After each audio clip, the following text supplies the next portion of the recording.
This is baleen from a humpback whale. It's that stuff attached to the whale's mouth. I thought baleen was just a bunch of string or hair that connected the whale's jaws, but I was wrong. Take a look from the side. This is one plate of baleen. Have you ever noticed this strange thing?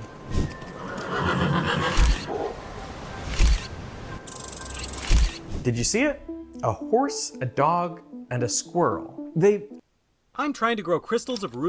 We need to sell more coolers! How are we supposed to compete with a $30 cooler? Makes me want to gouge my eyes out. Gouge, that's it. We're gonna take their $30 cooler and we're just gonna add a zero and gouge the customers. Yes! Wait, how are we going to justify the price increase? We can make it more convenient. Or we could make it less convenient. We'll make it hold less beer. And make it super heavy. If it's filled with ice and beer and it's super heavy, no one's gonna be able to carry that. We could just put wheels on it. Are you out of your mind? Go take your igloo for a walk, Tyler. Okay, we won't say that it's heavy. We'll say that it's durable. Durable. Ruggedness. Outdoors. That'll be our brand. All in a hard day's work. We gotta come up with a name. Okay, so let's just start naming off cold stuff. Okay, snow. Ice. Snowman. So wait, snowman. Our prices are abominable. Abominable. Bop it, twist it, pull it, bend it, flip it, extend it, load it. What? Load it. Cock it. Read it. Your target is Senator Carlton McDougal. The 15th floor of the Gilmore building will provide an unobstructed vantage point. Memorize it. Burn it. Aim it. Kill it. Kill. Will it wobble? Part 2. One-legged table. Topple. Two-legged table. Topple. Three-legged stool. No wobble. Screws and a handful of Tylenol. No wobble. Bonus round screws, handful of Tylenol, and a macadamia nut. Still no wobble. Four-legged table. Wobble. Five-legged table. Do those even exist? Wobble. Six-legged table. Surprisingly no wobble. Can someone please explain? Repeat six-legged table for control. Wobble. Seven-legged table. Why would you ever need 7 legs? Wobble. Eight-legged table. You've got to be kidding. Wobble. Nine-legged table. This has just gotten ridiculous. Wobble. Will it wobble? Part 2. Want to see something cool? I'm making a pineapple pizza that can read your...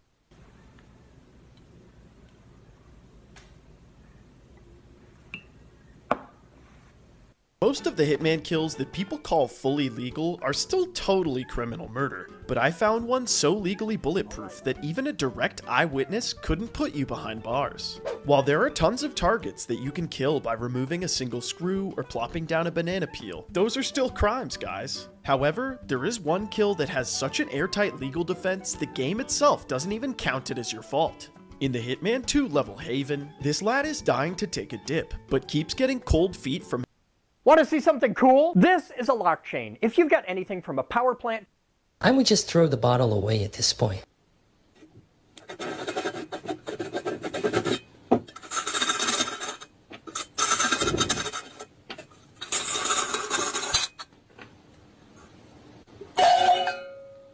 I would just throw the... You're not gonna grow nothing on the old Simpson place. That's why your daddy abandoned it. Oh, what do you know? You watch me. I'll grow something out there. What are you planting? Oh, a little bit of everything. Something will thrive in this harsh, merciless soil. Steady. Time to give Mother Nature a little goose. Have you ever seen a field glow like that? Look at my babies. Tastes like... Why was the baker important? Why didn't people just bake? Do not throw that. Why not? You'll kill everyone in the room, including yourself. What's the point of a survival training scenario if you're not going to let me survive? Throwing a bag of fentanyl at a ceiling fan is the complete opposite of survival. Is there some kind of written rule somewhere that I can't throw fent at a ceiling fan? Just because your high-tech suit is dust-proof doesn't mean you have to test it out. This is only dust-resistant, and you're the one that chose Zombie Apocalypse San Francisco as my scenario. I'm just using the tools at my disposal. This isn't Zombie Apocalypse San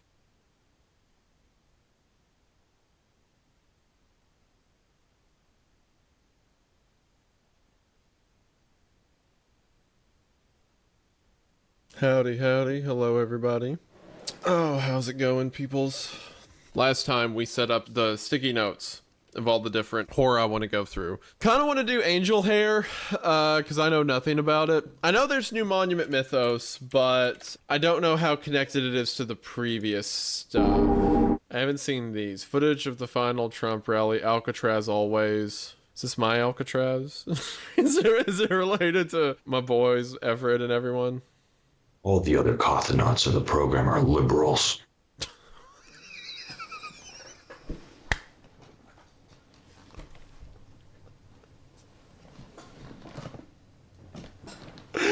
Average Monument Mythos episode just goes from normal to just like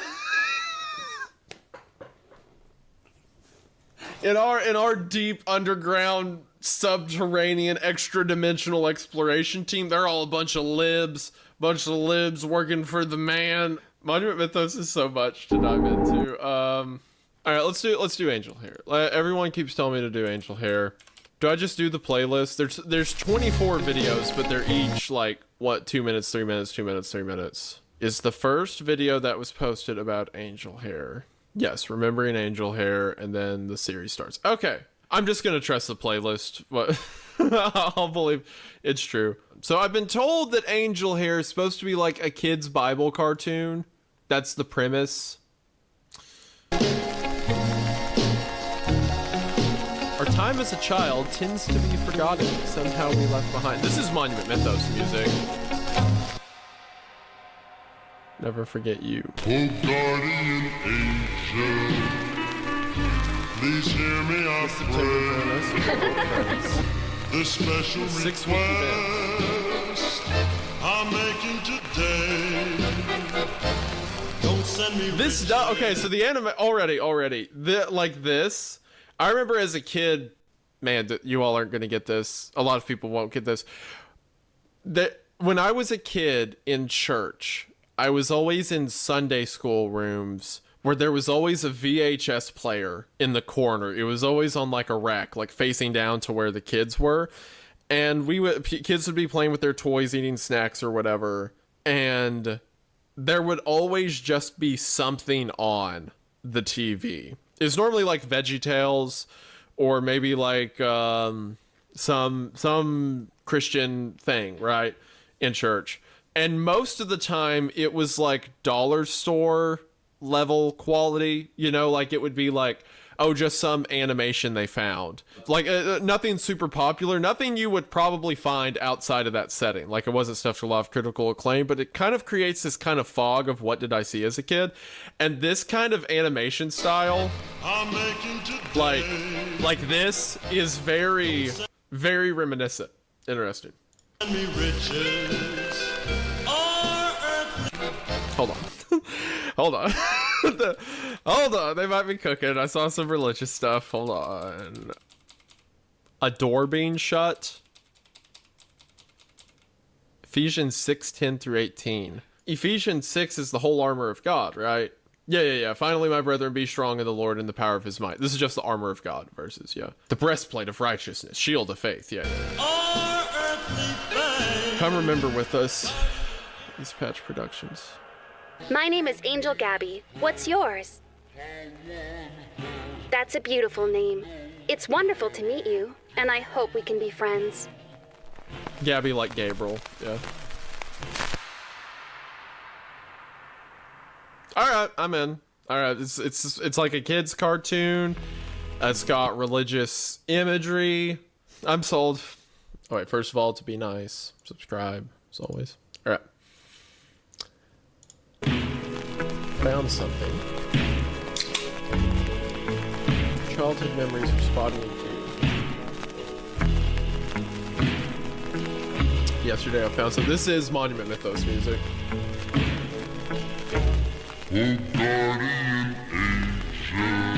Saw this tape in the thrift store and overwhelmed me with feelings of comfort.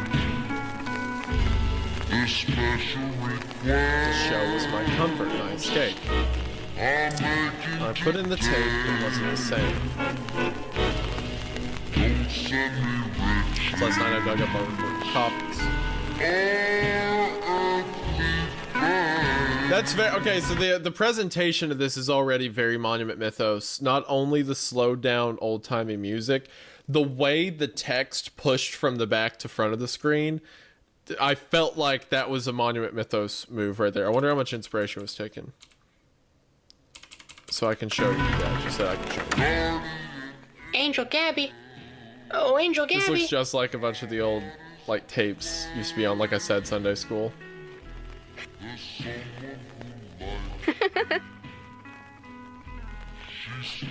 This is pretty nostalgic. Good morning, Francis. I love to hear you call. Oh, have you brought a new friend with you? You know, the worst nightmare I ever had was I had this dream one time that I had a lucid dream that was pretty bad, but that was more like viscerally scary. The one that stuck with me the most is I had a nightmare that I was a kid watching TV, and it was like some old show I used to watch on maybe like a Nickelodeon or like a Nick Jr. or something like that. And it was me as like a kid who was like 5 or 6 watching it. And then the shapes, like the actual pixels of the screen and the letters from the television programming, like, you know how when you were flipping through TV stations as a kid, it would say on top like channel 170, like it'd give the channel name, the name of the episode, stuff like that. The physical pixels of all that on the screen turned and morphed into a face. And it told me that ever since I was a kid, they've been there watching me, and I've been watching them and just didn't know it. So I think about that from time to time with like old stuff. Like obviously it was a dream. I don't aspire a lot of like heaviness to it, but how scary of a concept would that be if they were always there just on the other side of the screen and they were just like watching, listening? That things made up of shapes that we've been looking at, but we don't recognize them. Anyway. Yes, but I'm fearful, Angel Gabby. I never know what to say. That's okay, Francis. Meeting new people doesn't have to be scary. Just introduce yourself and ask them to do the same. Hello there. My name is Angel Gabby. What's yours? Isaiah, I'm afraid. That's a beautiful name. Aw. It's wonderful to meet you. That's very and sweet. I hope we can be friends. Fear should never control you, Francis. I'll show you how to meet someone new. First, you introduce yourself and ask them to do the same. Hello there. My name is Angel Gabriel. What's yours? It's wonderful to meet you, See, now Jonah. it's Gabriel. I hope I can be a good friend to you. Jonah. I thought I remembered the show having a main character named Jonah. Okay. Alternate. It's special because my name is Jonah, too. Another way to make friends is to course. share things you like. Can you think of a toy or storybook that's special to you? That's great. Sharing something important lets others I'm not learn talking about to what this makes anymore. you special. I'm too scared. I don't know. If I didn't have these Another recordings. way to make friends is to share things you like. Can you think of a toy or storybook that's special to you? That's a great book. It's like Babe, yeah, you yeah. know Okay, so like what makes- the version that normally Can you think of a appears toy or storybook that's is like a typical Dora, like, oh, hey kids, muy bien, very good, whatever. And like, watch her eyes. She's asking us, the audience, special to you? and she's normal, right? Like, That's great. Sharing something important lets give others the learn kids a about what second to makes talk. you But then, special. that's the VHS copy. Jonah's VCR recordings are personalized, right? It's the same episode, Another way to but make friends is to share things you like. Can you think of a toy or storybook that's special to you? the eyes shift to what Jonah picks up. That's a great book. And then specifically Just like Babe. calls out the book. So in the recordings, for some reason it was changed to Jonah specifically, whereas the original tapes don't copy that. You can grow up to do whatever. That's why the VCR recording said Gabriel and responded to him as Jonah instead of being Gabby. you want, Jonah. That's what makes you special. I think I was going crazy.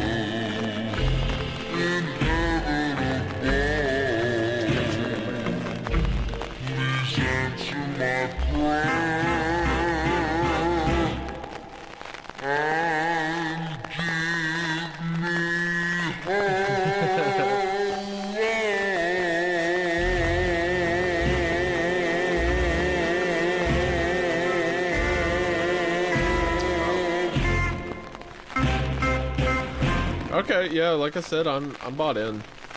I'm down for it. This is out of my hands now. It's gone too far. There's no option to go back. Have a letter you'd like to send in to your friends at Angel Hair? Alright, I tried to find any information I could about the show. Other versions, regions, releases.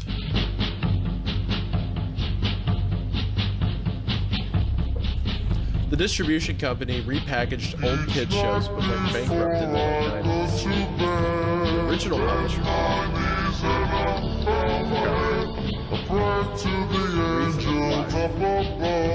show up anywhere, not online, not in business records. Episode 2 differences, no longer subtle.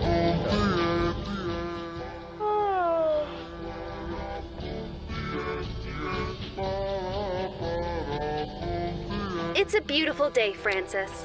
We shouldn't take it for granted. Oh, but Gabby, how can I have the strength to face the day? All the rain has got me shivery and sad. Oh, Francis. It's Chivalry simple. and sad. Faith and hope give us the strength to face every challenge. This is just like It may the not old make us physically videos strong, I watch. but it can give us resolve and fortitude when we need it. It's like old Veggie I could Tales. certainly use some fortitude.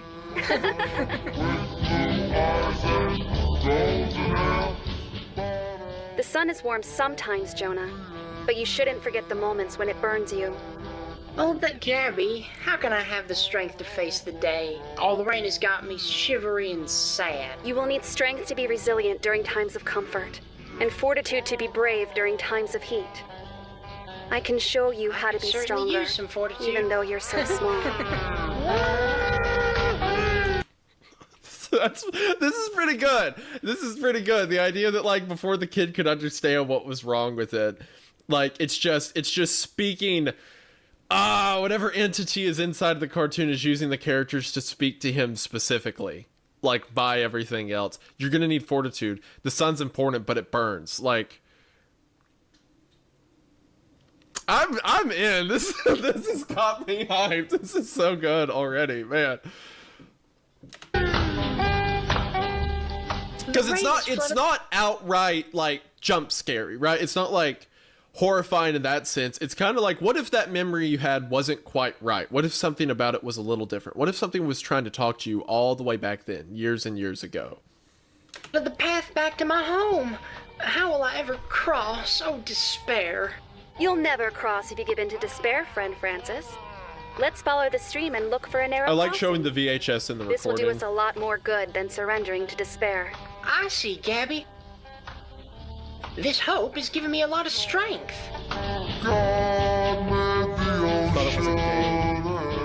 Rain has flooded the path back to my home. How will I ever cross? Oh, despair. In the darkest times, you must never despair, Jonah. It is our greatest enemy. Strength will be your ally, and I will show you how to be strong. I see, Gabby. This hope is giving me a lot of strength. We feel safest where we go to sleep. Do you want your room to feel safe?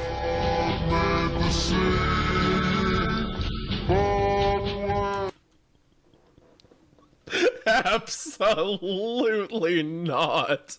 Oh my gosh. This is so much more menacing. Don't you want to be safe, Jonah? You want to be safe, right?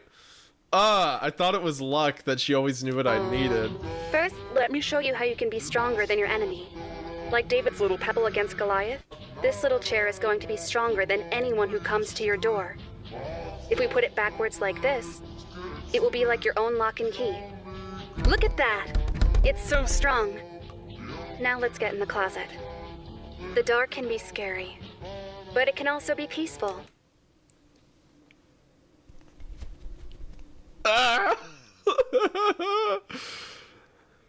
The idea, I don't know what was happening in Jonah's life yet. We're probably going to find out. But the idea that like this cartoon was like, no, like it's like David's pebble, Jonah. Just put the chair under the doorknob and you'll be safe. Now, hide in the closet, Jonah. You'll be safe. Like such horrific things being implied by this cartoon that was made just for him. instead of letting the sounds and darkness make you fearful. Look at God's blessings and concentrate hard on something you're thankful for. This is how your mind can be strong too. I like to take a big, slow breath to keep me calm. Would you like to try? No, I'm not. Very good, Jonah. Now you don't have to be scared, even if he finds you.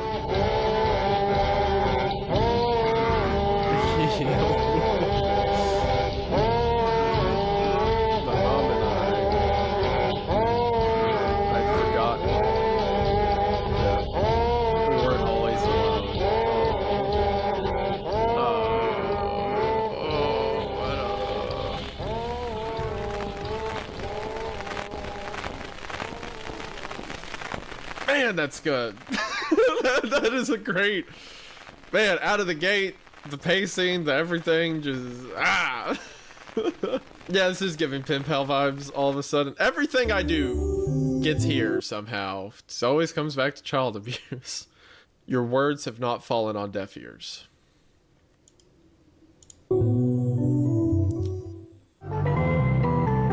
Letters with Angel Gabby. Hello there. No, I'm not Angel Gabby.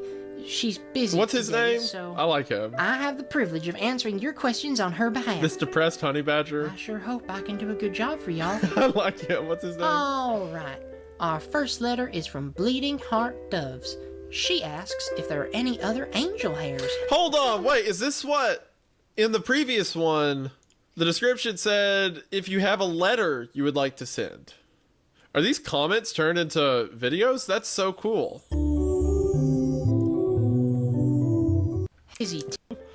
Sleep. Give. Delicious. I think He asks if there are any friend. They're busy. going. I think this is going on. Demon animal perform witchcraft and stuff like that. Just that image reminds me of like old demons stuff I've seen. I'm immediately freaked out. Like, okay. Are they lovely? Our the next pictures, aren't they question great? is from Stephanie. If a goat head from shows up, Stan. I'm out. I'm Oh piecing. my. She writes, are there any demon hairs? As a matter of fact, there's quite a diverse lexicon of, well, she don't. doesn't like me talking.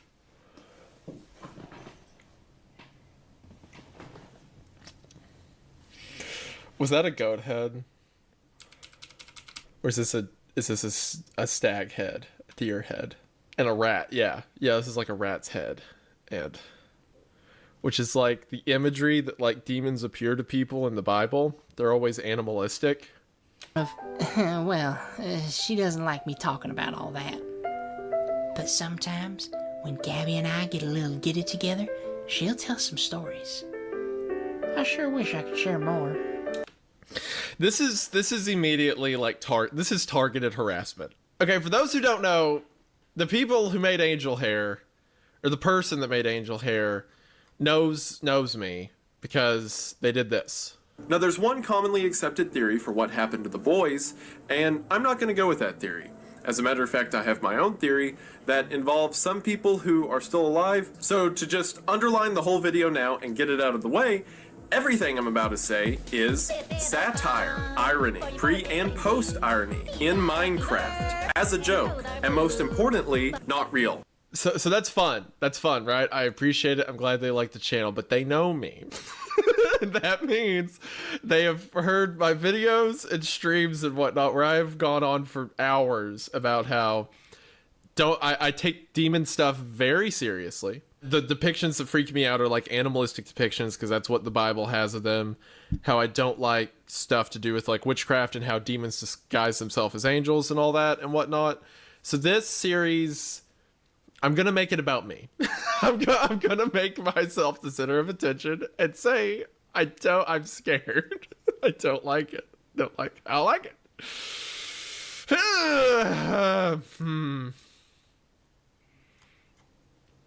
Okay. It's not. If it was actually targeted harassment, it wouldn't be Jonah. It'd be Isaiah. So I'm good. But just know that demon hairs don't always appear as plainly as a rabbit with horns. Sometimes they look like an opportunity or a feeling. I don't like that either. Because that's also accurate. Sometimes they speak without speaking. Sometimes it's just a thought or a feeling. An opportunity. Gosh!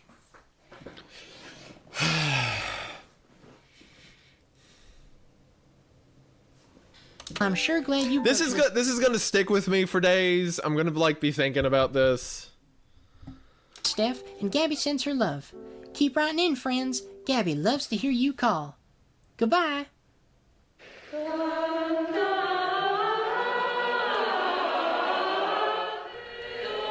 Remember with horns, that sounds like a jackalope. Jackalopes are demon hairs. Angel Gabby, I've discovered a secret. That's cute. That's cute. Angel Gabby, I've discovered a secret. That's cute. I really like it. I really like it so far. Should I stop asking questions if the answers could? Get that crucifix, iceberg boys. Actually, yeah, I do have the crucifix here. You're right. I'm not Catholic, but I'm gonna. I don't want to do this, guys. Custom Wendigoon analog horror. Thank you. Yeah, I'm gonna make it about me. It's not about the creator's artistic vision or direction. I'm gonna be selfish right now because I'm scared. Everyone has scars. That's what I was told. My mom said mine were from horseplay as a child. I don't know what to believe anymore. Oh, well, this is sad.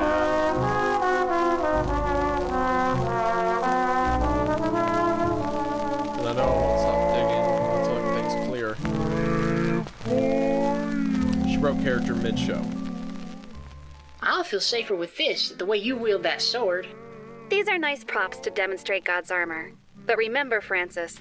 Read those titles on the VCR? On the tapes? So we have Angel Show when Way Comes, Guardian Angel Armor of God, then something Karate Kid 2 crossed out and says The Sword in the Stone. Andy Griffith, Season 5, Episode 23. Batman, They Were Some Fate. And then because you can record multiple things on one VHS tape. And then that's crossed out, whatever was there, in Angel Bunny Forgiving Friends, the one that's just Angel Buddy dealing with bullies. And then very hurriedly, Guardian Angel A Day Out.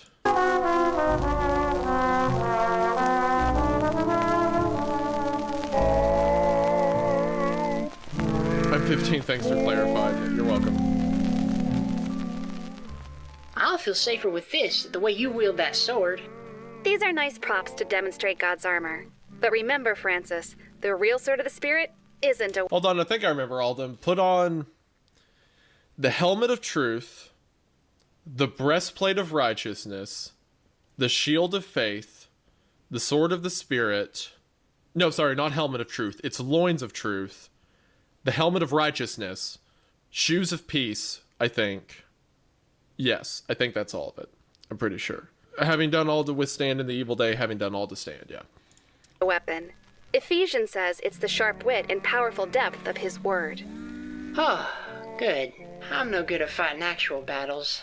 Not once if he's not coming back for a while.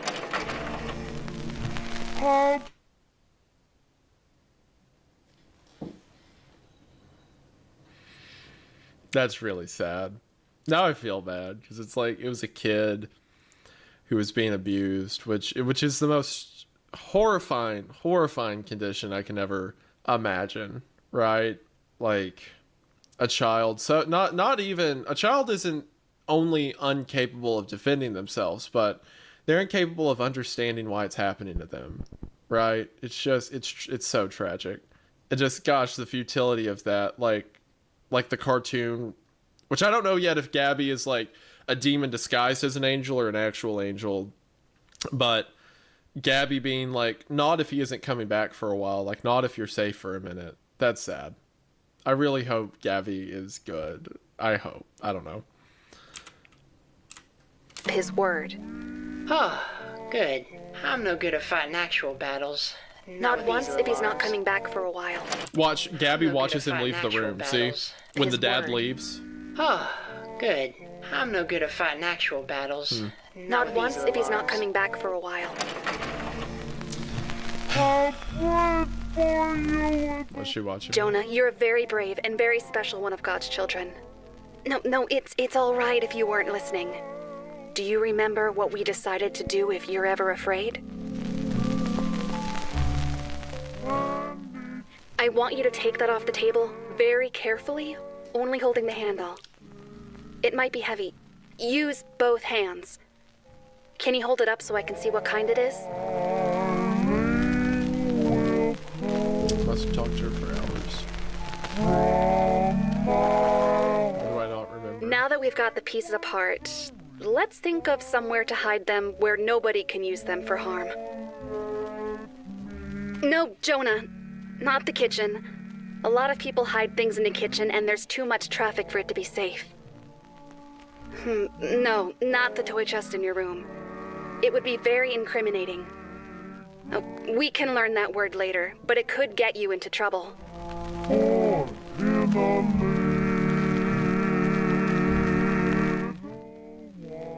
Good. Now, see if you can put the book back in front of it. Wonderful job. Be slow and steady as you climb back down.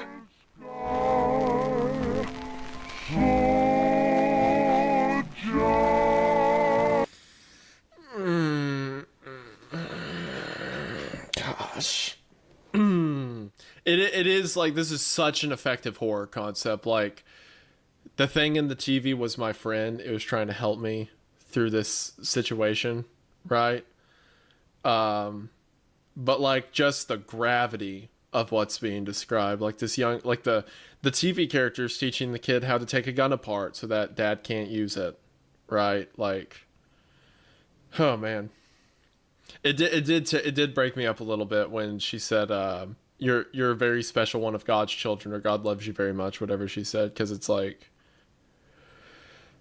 I mean, what else can you say, right? Like, God does love them, but that's very hard for them to get right now, you know, in this situation. That, gosh, man, this is sad. This is a sad thing. Very effective, my word. I think the belt of truth doesn't quite fit around me. Belt of truth, that's what it is. Extra honest? Belt of truth, that's right. I'll always be your in any warrior, case. Jonah. I'll always be your warrior. Aw. I hope we'll never have to draw a weapon. But as your guardian angel, Thank you. What happened to my angel? I'll always be ready. I hope she's good. I hope she's good. She may not be, because that's the whole thing with demons, right? They present themselves as angels of light, right? Like that's their whole, the grift, so to speak. There's a part in the Bible, I think it's in the book, I think it's recorded in both Luke and Matthew, but there's a part in the Bible during Jesus's ministry when he is at he's giving a lesson to a bunch of children within the city. And he has children gathered around him. He has them on his lap. He's speaking to them. And he looks to the disciples and he says, if anyone were to harm one of these little ones, it would be better for a millstone to be wrapped around his neck and he be cast into the sea. Like, it's a sin-cursed earth, you know? It's the devil's world in the sense that, you know, we allowed sin into it, so therefore evil is allowed to happen. And by God's grace of free will, you know, we're capable of our own good, but by free will, we're also capable of our own bad. But the gravity for which Christ said, like, to harm a child is an act beyond, you know, the cause of death, you know? Gosh, there's just such a heaviness to it. I remember I was listening to a revival pastor one time, and someone asked him if Jesus came to earth right now, if he appeared right now before the congregation, what do you think the first thing he would do is? And the pastor said, I think he'd go to the nursery. Because, I mean, there's just such a preciousness to, you know, to youth. And it just, gosh, it's awful to imagine people who would harm that. Man, this is an insanely depressing story. Where's Francis? I miss Francis. Where's Francis? Everything was better when he was doing it, even though he wanted to show me demons. Analog horror, more like analog depression. That's right. I should be frightened. I should be confused.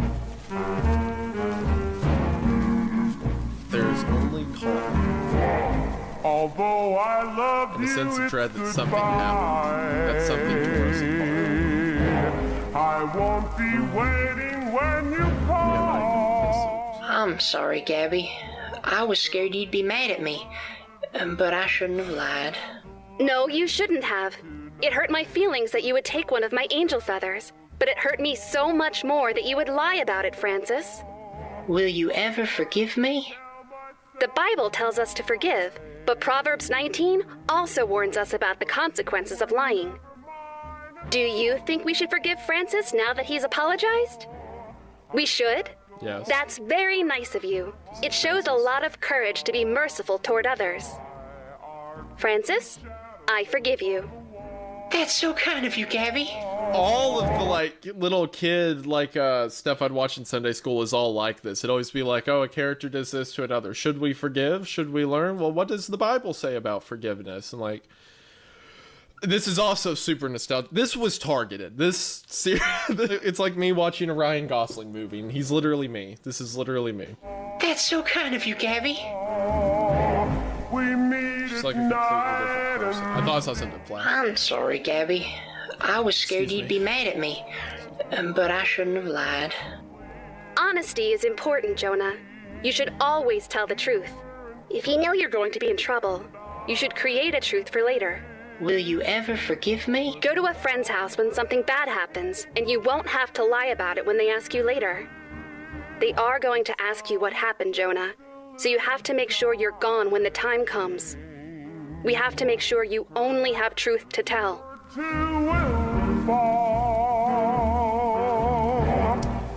Gabby was teaching him how to kill his father, I think. She was making an alibi. Oh man, this is wild. You can forgive Francis if you want, but it will be difficult to ever trust him again. Revelations warns us of the place prepared for liars. Go straight to Revelations? Go straight to damnation and hellfire? It's up to you, Jonah. What would you like me to do? Look for incident reports in my hometown. There was a flood at the municipal building. Records were lost. It's all right. Take your time and think about it. It's not an easy decision. Water crews arrived and were able to essentially close the floodgates, but not before the damage was done. Close the flood. There was a gun. It's not an easy decision. Water crews are. That's a phone. I'm sorry. I thought this was a gun. I thought it was a kid with a gun. Crews arrived and were able to essentially close the floodgates, but not before the damage was done. It's gonna I was thinking the same thing. I'll help you however I can. forget I ever saw your face and chase those guilty shadows from the wall. The little boy said, I want to do it. I want to do it. And then Gabby's gonna help. Oh, man. The flood. Yeah, the flood is very biblical. Man! Gosh, this is well done. Ah, it's so good it makes me angry. You need to punch something. Oh. Oh, this is stellar. Normally I only make a main channel video about something when like an analysis works, like you need to tie lines and stuff, and it's pretty straightforward so far, but I might still make a video just based on how much I like it. It's weird how much, again, this is made for me. It's weird, I joke, of course. It's weird how much this matches the dream I mentioned earlier about, like, I had a dream that the shapes in the TV were talking to me and that they were always there, but I don't remember them. And now the guy, Jonah, who's reviewing this, is talking about how the TV used to talk to him, but he doesn't remember why, or that they did. Took a trip back home.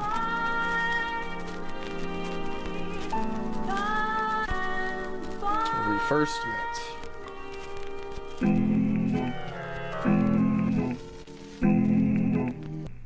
My childhood days. Hold on a minute.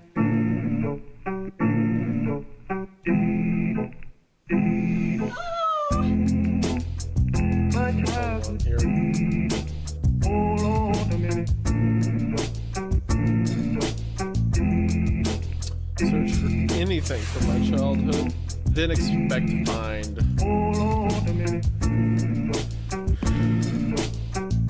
so much.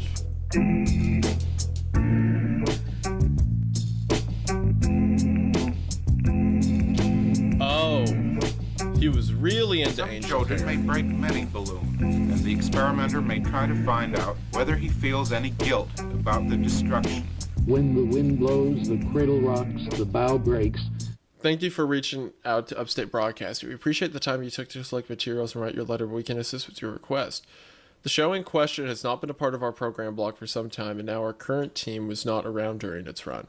Any materials remaining in our archive are for public disclosure. They're currently under the rights holder of Keith Publishing. We've also been informed by our sister company that this is not your first time seeking the materials mentioned. It is our recommendation that you no longer reach out to any of the subsidiaries or parent company regarding this matter, as the program is no longer under the umbrella of Upstate Broadcasting. If I may be perfectly honest, I don't think it ever was. It appears the rights were always held by one third party or another. So this is his mom. This is Jonah's mom. When he was young, she was trying to find out information about the original broadcasting. And the broadcasting company basically said, we've never had this. We don't know who has. And down come our babies, cradles and all. Children witnessing violent events on television. I had no idea she went down the same road. Beginning at 1 year of age, the child is trying to interpret what he sees. And he feels danger. Get back to your home. That are a little different. Only scratched the surface compared to her. Whether it's exposure to the television programming itself or the family and social conditions that lead to children spending a lot of time watching it. Unfortunately, if the child does not smile, we cannot infer that he is not comprehending the event. I can't make her If it's the programming itself, the burden appears to fall on the film industry. His mom's lost years to this. Whatever the Dr. Whitman. I represent Keith Publishing and by extension Giles Keith. Keith Publishing has politely requested you refrain from your attempts to contact the company regarding past properties on multiple occasions. Despite these good faith efforts, you have persisted in the months since your first contact. You have 1. Disturbed employees at their homes. 2. Met with Giles Keith under false pretenses. 3. Attempted theft of company documents. And 4. Harassed the company and strained the business phone lines. Okay, if this is his mom like I think it is, she has been trying so hard to figure out what this program was. With the serious nature of these infractions under consideration, Keith Publishing is now demanding that you cease all attempts to contact the company, its employees, its related entities, and any related individuals concerning Angel Hair or any related matters. This will be your only warning on the subject before legal action is taken against you. The best way you can protect your son now... Yes, okay, it's his mom. It's his mom. You can protect your son now is to refrain from any more attempts at contacting the company, not through ongoing efforts to harass Keith. Wow. Man. Whatever the combination is, it seems to be a fairly lethal combination. Not until I find out how to find my angel. Oh. One of their neighbors kept on looking for them until they were found. What we did. If placed in a dark room, he would probably open his eyes while searching.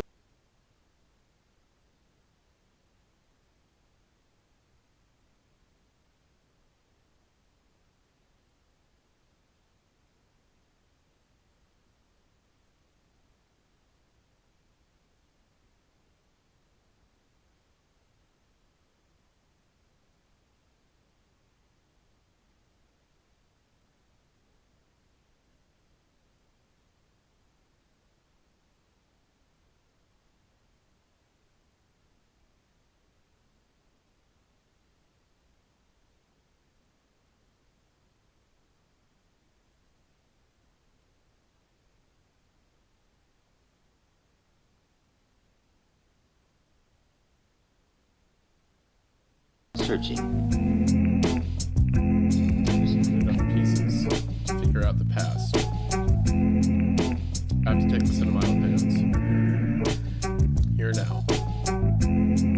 I have to bring her back. Meanwhile, As an old friend used to say, good night and good luck.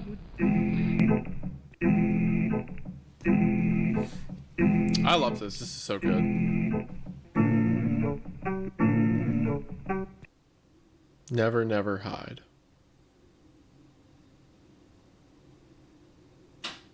Whew.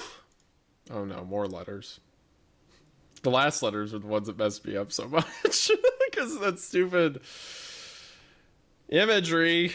All right. Letters with Angel Gabby. I don't want to look at letters with Angel. I'm scared of the letters. Hello there. I'm scared of the letters.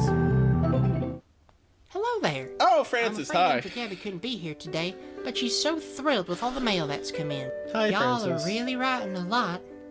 There's so much of it. I'll do my best to get through as much as I can. Let's see. Here's a couple. Honey Bunny asks if there are other types of angel animals, and Tin Moose wants to know if there are other magical creatures. Please don't. What fascinating questions. Thanks for being so curious, Please you two. don't. Please. Of course there aren't other magical creatures. Gabby isn't magical after all. If you see a magical creature, it's probably an unholy apparition trying to lure you into trouble. Trust me, even the friendly ones can be a wolf in sheep's clothing. As for other angel animals... Let's see, what do we have next? Koi asks... I don't like... This is so freaky. Other angel animals. Making sure there's no, like, appearance in that static. Yeah, no. Let's see, what do we have next? Koi asks if there is anyone in the woods besides the angel and the badger. My name is Francis. And the badger. My name is Francis. And the badger, my name's Francis. That's so sad. I love Francis. And Natalia asks if there will be more friends showing up. Well, don't worry, Natalia and Koi. The forest is always buzzing with life. Today's just a little quiet. Okay, next we have a couple letters from Mary Stone. I get such and dread from 3000. this. What lovely names. Thanks Yeah, these for are writing, YouTube friends. comments, by the way, which is They very cool. ask what Gabby's duties are, and if other angels like to come down and help. I think you'll be interested to know that Gabby has a lot of very busy angel friends. They have a lot of work to do all over the world, and their duty is to help those in need. If you keep an eye out, maybe you'll spot your local angel here hopping around and helping people. Alrighty, next is a letter from Frog. Frog asks how we get these letters, and if we know where they're coming from. What a funny question. We get our letters through the mail like everyone else, Frog. And they come from curious little writers just like you tuning in to watch your friends. Speaking of friends, our next letter is from R. Pakula. They write, do you know how you became Jonah's guardian angel? Do you remember anything about Jonah? Inky Lemon asks, how high can Gabby fly? What a funny question. Thanks for writing, Inky Lemon. I've seen Gabby fly so high, she disappears right into the sun. I don't know how to measure it in units of science, but she certainly is a good flyer. That's all the time we have for today, friends. I appreciate your patience, and I hope you'll stay in touch. It's very comforting to know so many of you want to learn more about Gabby. She loves to hear you call. Goodbye. Oh, wait a minute. There's another letter here from a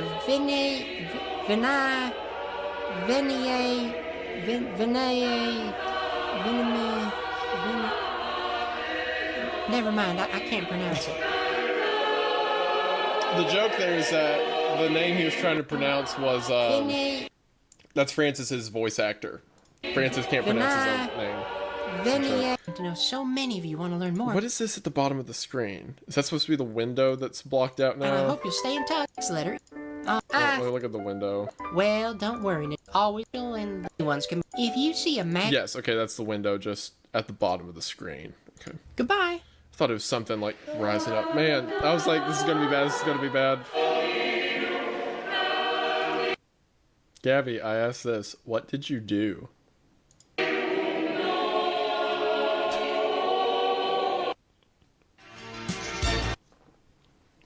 What? What?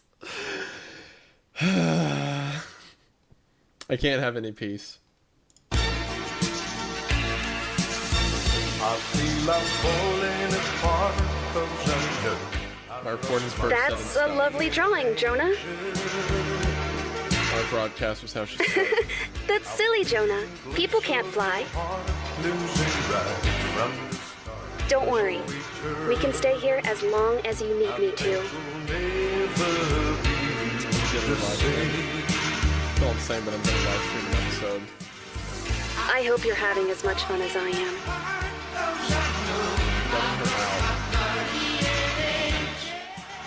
The colors show other animals that they're dangerous.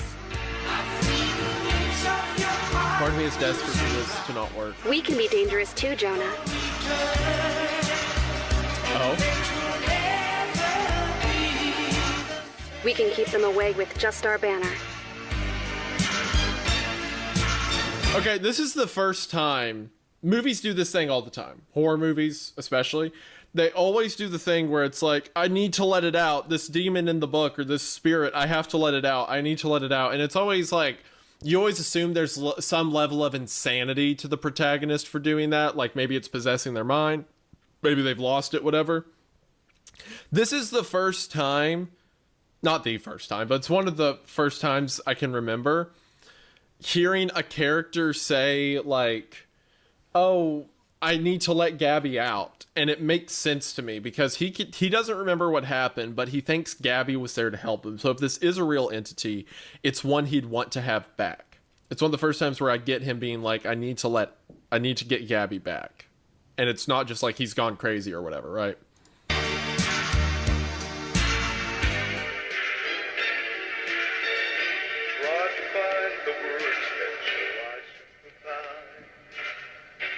That was a cool shot. Angel Gabby. Oh, Angel Gabby. Hello? Gabriel? Angel Gabby? Streaming?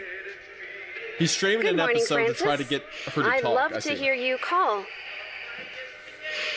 Have you brought a new friend with you? Yes, but I'm fearful, Angel Gabby. I never know what to say. Oh my god. What? It's me. Jonah, I'm here. Do you remember me? I'm so happy to see you, Jonah. Just look how well you've grown.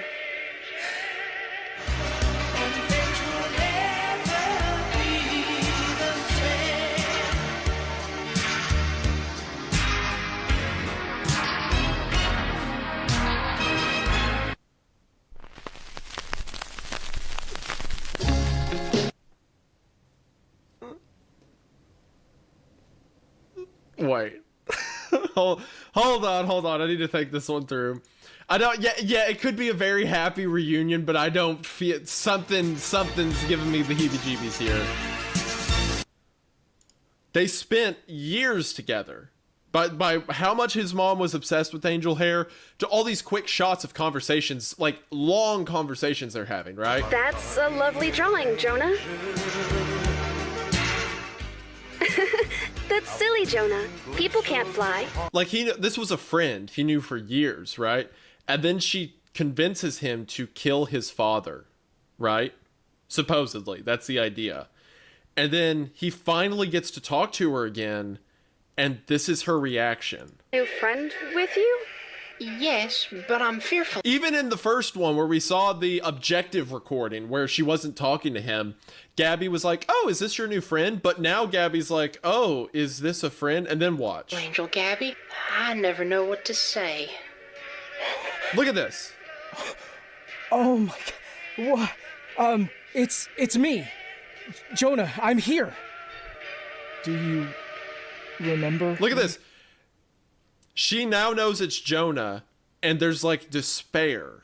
But when she realizes that he's excited to see her... I'm so happy to see you, Jonah. Okay. Theory. Hear me out. The question from Nathan was, Gabby, what did you do? What if Jonah's dad was never abusive? What if his mom was right? He just got scars because from playing around as a kid. And what if he spent hours and hours talking to this thing in the TV that convinced him he needs to kill his dad, that he deserves it? And now what she thought was like an act of evil done, years later he shows back up. And when she sees that he's not mad at her, that he didn't open it like, you made me kill my father, I can't believe what you did, when he reacts with like happiness, it's like she's wincing here, afraid of what he's about to say. And then when Gabby hears that Jonah's looking at her with love, do you remember me? This isn't happiness to see Jonah. This is satisfaction the trick has worked, I think. That's my theory. That's my theory off of what we've seen so far. This is satisfaction with the trickery, not that she gets to see Jonah again. I'm so happy to see you, Jonah. Just look how well you've grown.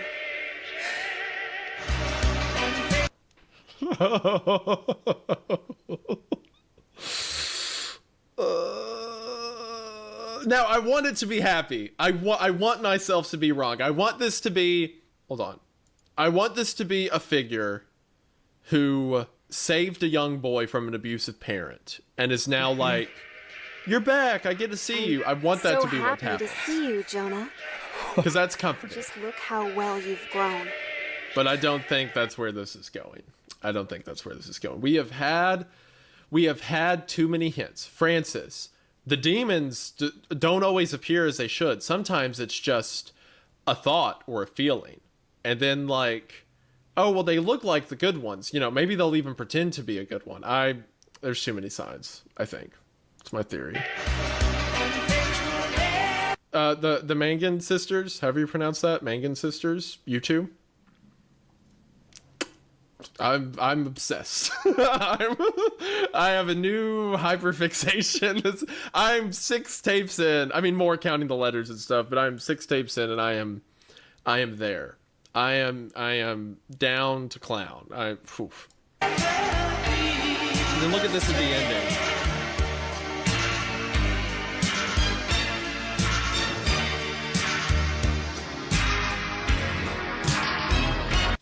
Until you call again, and the name censored. Wait. This is the subtitle bar. I didn't know you could move the subtitle bar. This is the subtitle bar.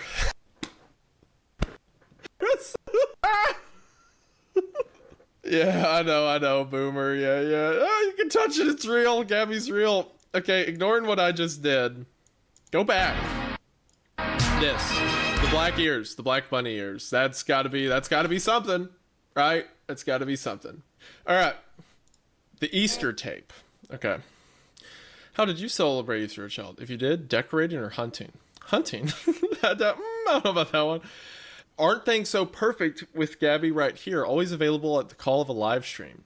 These relics and records are barely relevant now that she's back to stay. Now that nothing has to change. There's an extra gift this Easter. Angel Easter. Wait, when did this come out? 2023? Yes. Okay. So Easter last year. Just over a year ago.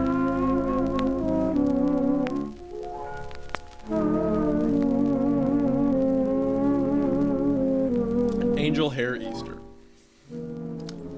Hello. Happy Easter. He is risen. He is risen indeed, Francis. Are you ready to celebrate this special day with our friends? Oh, yes, Gabby. Only, I'm not sure how. Can you help? Of course. Will you follow along with us? That's great. So how do we start? We start with some eggs. Now we'll be using... Oh no, careful! That's why we'll be using boiled eggs. Now we'll be using... Oh no, careful! That's why we'll be using boiled eggs. Let's get a parent to help, okay? No, with a parent. Oh, my. starting the burner, boiling eggs by herself. All right. She was so Now we patient have with me. everything set up. Let's go over our materials. We have hard-boiled eggs, cups full of dyed water, and paints. Now, egg painting comes from an early Mesopotamian metaphor for the Holy Trinity, and Christians would paint them red to represent the crucifixion. But today, we can paint whatever we like in all sorts of colors. We can paint whatever we like? Well, I would paint something that matters to you, like a special flower, favorite image, or missing memory. Ooh, fun. Now, first, Missing memory, you say? we have to dye the egg to get a base color. Is that true? That doesn't sound true. It's I don't know if it's Mesopotamian, but Easter, contrary to what people on Twitter may say, Easter is exclusively, always has been, a Christian holiday. And it started to be celebrated, if I recall, right around the time the Catholic Church began, like 300, 400 AD. And then Easter began to be celebrated. So maybe the egg dyeing came in from like Mesopotamian regions. I don't know about the painting red for Jesus' blood or something like that. I'm honestly just not knowledgeable. It could very well be true, but... we can paint on top of. You have to be careful because dye is a potent stain. So if you use your spoons to carefully lower your... See, now your hands are going to stay that color. I'm all done, Gabby.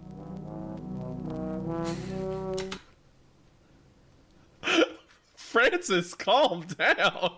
He shows up with the Ouroboros. He shows up with the serpent eating itself. What the heck, Francis?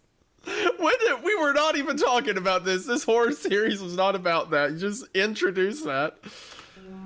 Actually, I'll take that, Francis. How about you try another one? All right. Okay, hold on. So that's implying that was something Gabby didn't want us to see. Then what does that mean? Okay, I can't put that together yet. Well, just keep in mind. Now that your egg and hands and shirt are all dyed, we can get to the paint. Remember that eggs are round, so we have to cover each and every side of them. I like to surround my egg in palm fronds to remind me of promises made. How does this look, Gabby? Make another, Francis. This look. A rabbit with an X over its head and blood, maybe? Some kind of liquid around it, right? Gabby? Make another, Francis. All right. Oh, careful! You're actually trying to keep all the paint on the egg. No, we'll eat them later, once it's dry. Is that implying Gabby has done so? Yeah, I think she is a demon. I'm starting to lean that way, but... Dry and out of the shell. Look what I made, Gabby. I'll start again. I mean, that was pretty simple. It was a skull with a halo and bones all underneath it. Dead angel? It's okay. The egg itself is just for fun. Surreal to remember this. What's important is to remember the message, which is that someone was willing to die to keep you from harm. You can always have faith in that, Jonah. Happy Easter. So, of course, obviously, the Easter message is that's about Jesus. Someone died for you, right? But the way she didn't say Jesus and said someone died to keep you from harm. That sounds more... There's more happening there.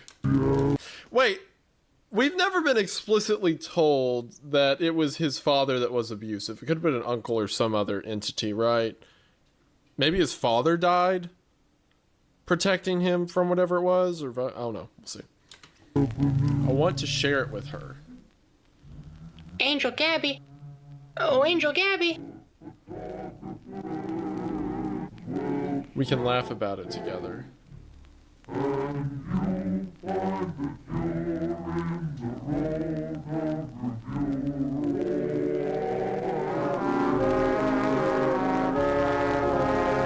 Angel Gabby. Gabby.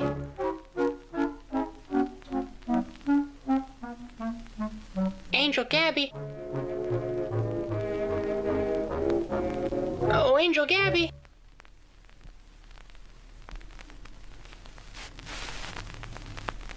Gabby. Oh, was so tense waiting for some kind of jump scare or something there. Join us for a 6-week event starting in September. Bring a friend before they're gone. All right. Last year I found an old cartoon from my I love childhood. to hear you call. I discovered how well it remembered me. It's wonderful to meet you, Jonah. I hope I can be a good friend to you. With your help, I followed the rabbit hole of my past. Keep right in, friends. Gabby loves to hear you call.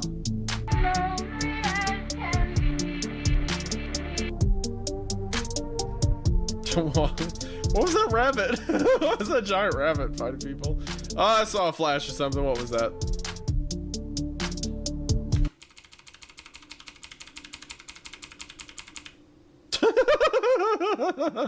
Alright, yeah, that was worth it. And you see I'm lonely. Okay, Gabriel Archangel, we get that. What did Saint Francis do? Because all the different saints did something.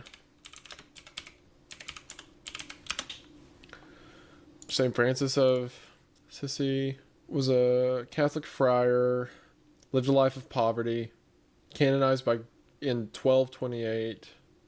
This could not mean anything, but he arranged the first live nativity scene. Well, that's cute, according to legend. Francis is associated with patronage of animals and the environment. Okay, so he's kind of like nature. Because not always, but a lot of the saints are saint of something. So Francis is like nature. It's customary for churches to hold ceremonies blessing animals on his feast day on the 4th of October. He is known for devotion to the Eucharist, along with Catherine of... Eucharist is communion, by the way. Like communion, you eat the bread and the drink of the cup and stuff. Along with Catherine of Siena, he was designated patron saint of Italy. He is also the namesake of the American city San Francisco. Okay. All right, so a lot, basically. But nature, he's a saint of nature. Do you remember me? Found my angel again. I'm so happy to see you, Jonah. Just look how well you've grown. Were you all getting... I was so caught up in my head canon, I didn't pay attention to you children. But when that scene happened originally, were you all getting thirsty for the rabbit? Is that what I saw? Because I thought I saw some comments go by. All right, whoever just said Rabussy, that is timeout. Yeah, absolutely. No question. That is timeout. Yeah. Rabussy. That.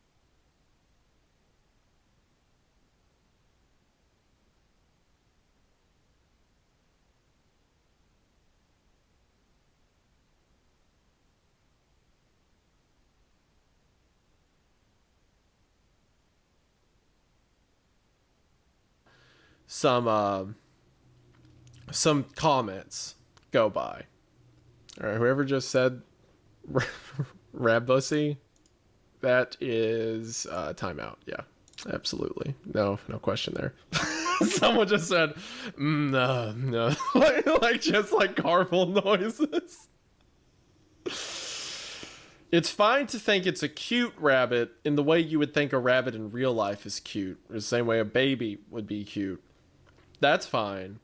And I hope it's his friend, even though I'm getting vibes it's not that, but not that kind of cute. I'm watching you all. All right. Everything was back to normal until Easter. So he's been talking to her in live stream since then. Oh, Angel Gabby.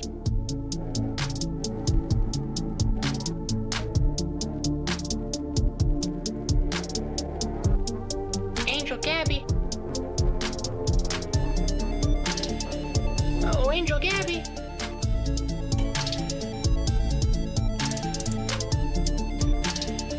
Don't know what's going on. September, will you talk?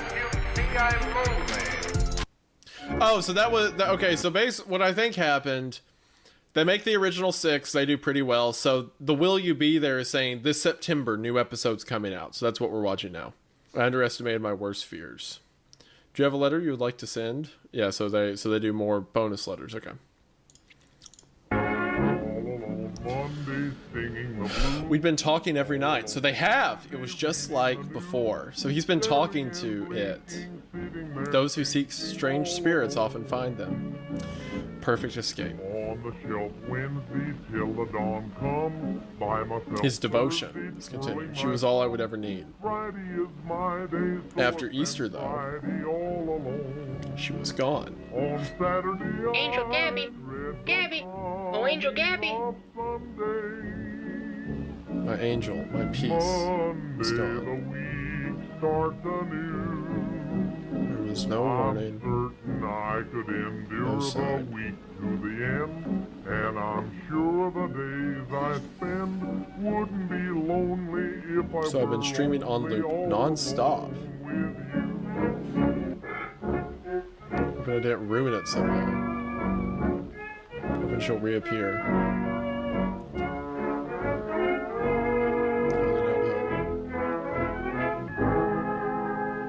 There's been no trace until today. That was the worst possible thing. Her not coming back. I was wrong.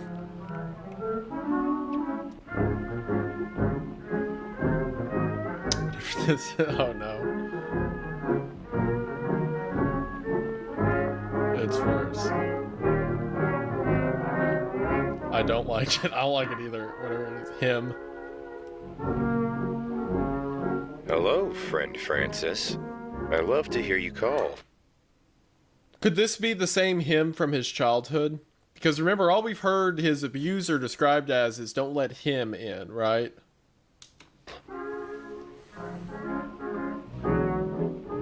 And I can't look away. I have to watch to find out what happened to her. To get her back. Is this a new friend?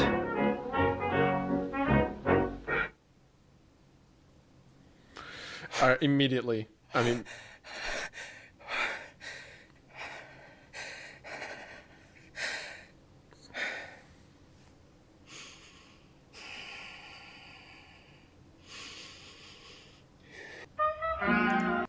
I didn't like that. Okay. We're now immediately, I'm just pile driving through to the next one. Throwing everything at this may not be enough. I feel sick watching this. Francis. Francis. Yes, but I'm fearful, Angel Zaggy. I never know what to say. In Hebrew lore, Zagzagel is the angel of the burning bush who gave advice to Moses. Zagzagel advised and taught Moses and was one of the 3 angels who escorted his soul to heaven. He is believed to rule the 4th heaven. In his spare time, he also teaches other angels. Said to be the angel of wisdom. I don't see anything about him in demonology, but then again, Gabby also wasn't. Gabriel isn't demonology, even though I think that's what Gabby is in the series. So he is said to be the angel of the burning bush. I never know what to say. I don't want to think about it. About what it could mean that he's here instead. That's okay, Francis. I'll show you how to meet someone new. First, you introduce yourself and ask them to do the same. He must have done something to her. He could do something to me. Hello there. My name is Angel Zag. What's yours? That's a beautiful name. It's wonderful to meet you, and I hope we can be friends.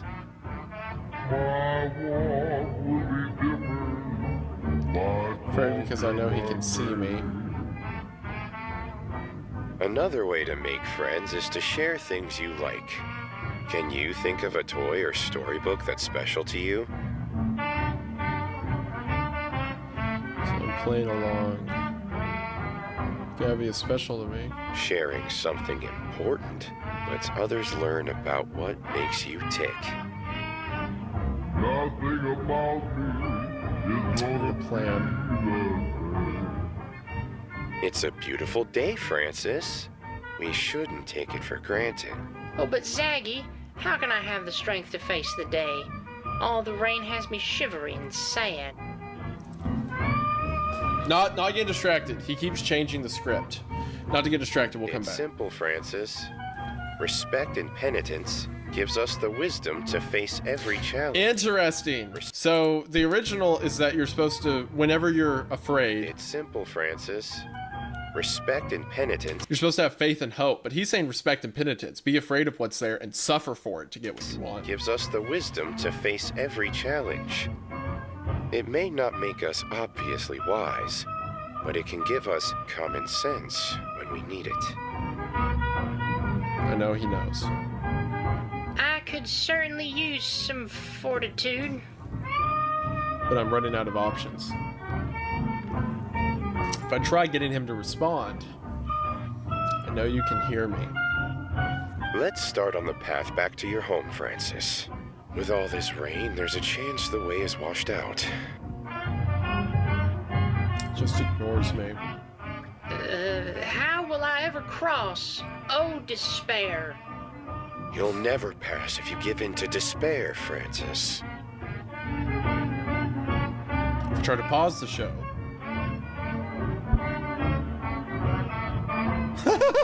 He plays it.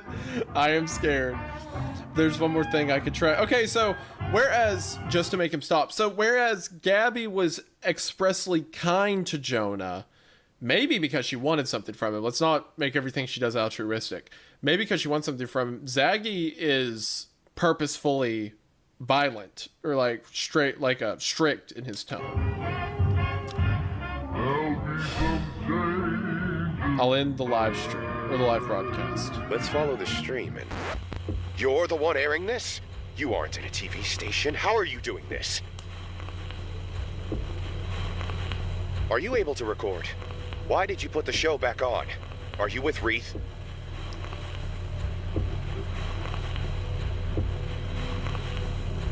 What, all of a sudden you got nothing? Fran, do you know this guy? Looks a little old for cartoon rabbits.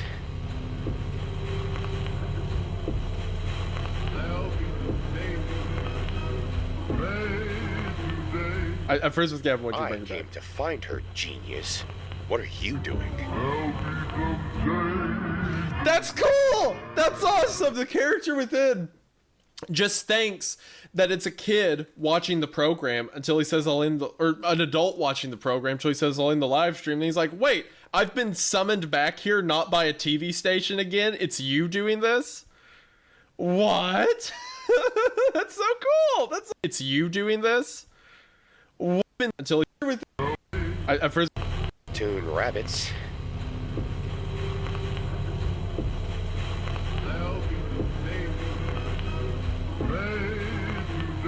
At first with Gavin, what did you bring I back? came to find her, genius.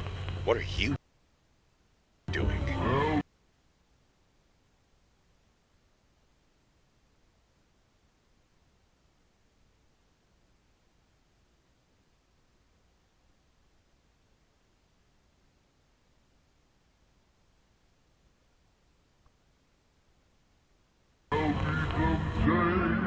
That's cool! That's awesome! The character within just thinks that it's a kid watching the program until he says I'll end the, or an adult watching the program until he says I'll end the live stream. And he's like, wait, I've been summoned back here not by a TV station again. It's you doing this?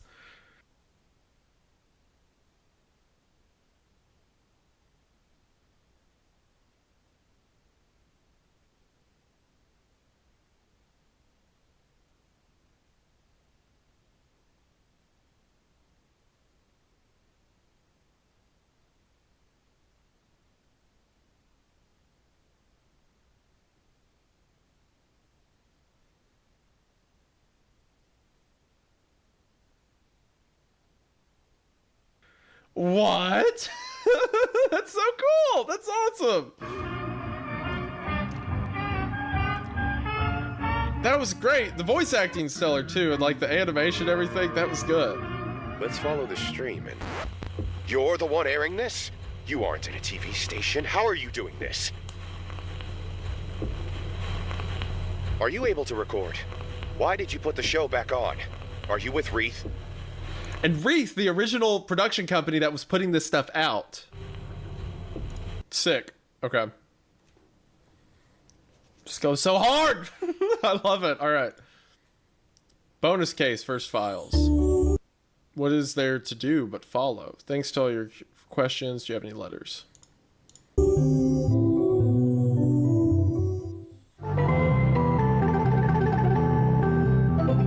Yes, Hello we're all there. aware of new oldest Angel view. Gabby It'll be after is... this. Well, I'll be reading your lovely letters for her today. I sure hope you all don't mind. Shall we get started? Our first letters are from Super Arcade and Julia. Thanks for writing, you two. They ask what Gabby likes to do when she's not on duty, and what's got her too busy to read y'all's mail. Well, Gabby likes to spend time with her friends when she's not busy, no matter what the activity is. Though, to be honest, her scrapbooking leaves a lot to be desired. As for what's got her so busy when the mail comes... You saw that, right? Look. Now, honest, her scrapbooking leaves a lot to be desired. As for what's got her so busy when the mail comes... I think that's this Zaggy, is but interesting. could not be. Quite a lot of y'all wrote asking about little old me.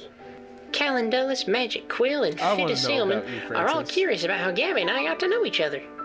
Well, y'all, to tell you the truth, I used to be in a really bad place in life. At my lowest low, I called out for help, and would you know it, Gabby came.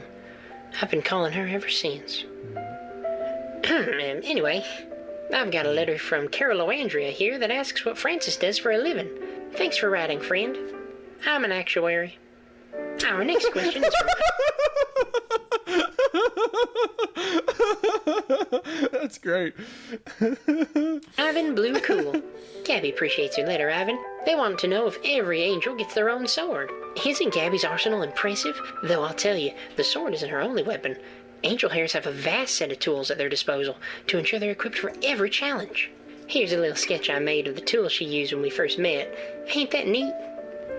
What? Here's a little sketch I made of the tools she used when we first met. A sonic boom? What the heck? Ain't that neat? Now we've got a letter from Frog. Hello again, Frog. Don't show They me those ask, stupid if horn. someone I'm has to so do something scared bad to of it popping up survive, again. are they always a bad person? I've asked the same thing to Gabby once, a long time ago, and she told me that no matter why people do bad things, they've always got another chance to do better. I haven't known her to be wrong yet.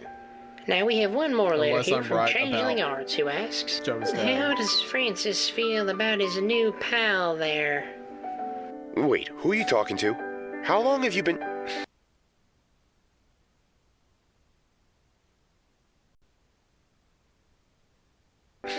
You know what? We've got bigger fish to fry. Come on.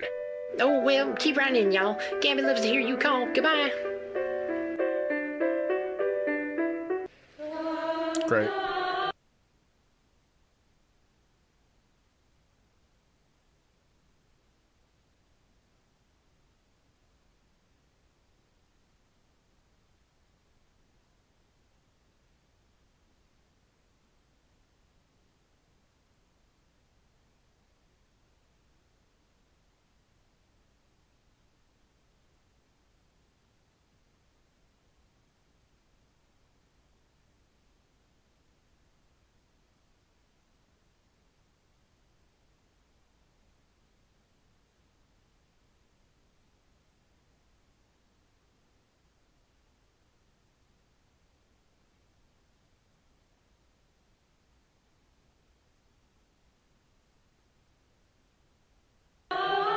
Banger, bang up. How does Francis feel about his new pal there? Well, let me tell you, since he's gone here, things have been upside down. I try to organize poker night, and he wants to play blackjack. I don't really like it, and I would appreciate it if he acted with a little more decorum. Gosh, this is so good. This is so good. Okay, no, just, well, is this a good idea? Do you have another option? Just powering through. We can't, I'm not stopping. We can't find out who this guy is. It's called Zaggy. There's so many angels when you really look. That's a picture from Gustave Dor's rendition of the final scene of Paradise Regained. I think I used it in the video, but yeah, I like that image. The great rose, the white rose with all the layers of heaven going in the middle.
like that. The show only ever had one. I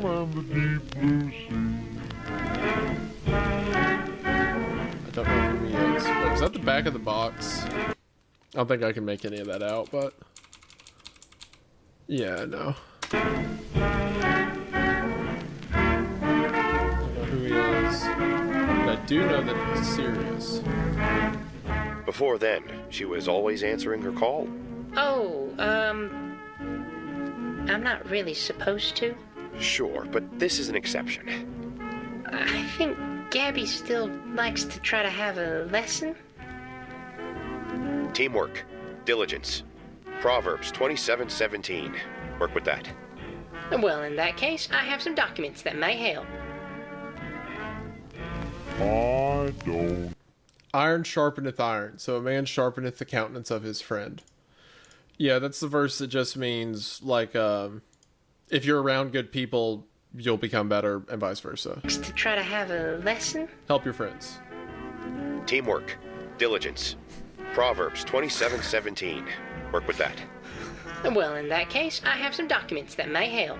That's very funny. He's like, where's Gabby? Where's Gabby? What do you know about Gabby? And he's like, aren't we supposed to have a lesson? He's like, okay, teamwork, friendship, Bible verse. Okay, now go find Gabby. Like, Zaggy is over it. Look how Before upset he then, is. she was always answering her call. Teamwork, diligence. That's funny. Documents that may help. I don't want you. He's taking a logical approach. Doesn't care about the show staying on track. Or being there for anyone. The devil and the deep. But it is a logical approach. And it's more than I have right now. Yeah, because, like, he understands, too, that you're broadcasting now, that you're not with Reith or anything. Much appreciated, but I don't know you, pal. So how's about keeping the lights on? That'll be enough. Fair. Okay, fine. I don't trust him either. Sometimes, I as don't know if Gabby it's is the same him or not. confidant, I get visions bestowed upon me in my sleep. I like to doodle them down for giggles, and this one came to me Easter morning. Let's have a look.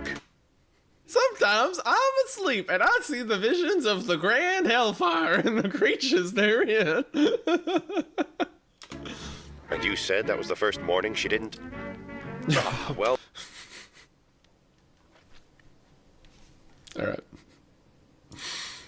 Alright, well. Good stream, everyone. Enjoyed it. I'll talk to you all later. Thank you very much for tuning in.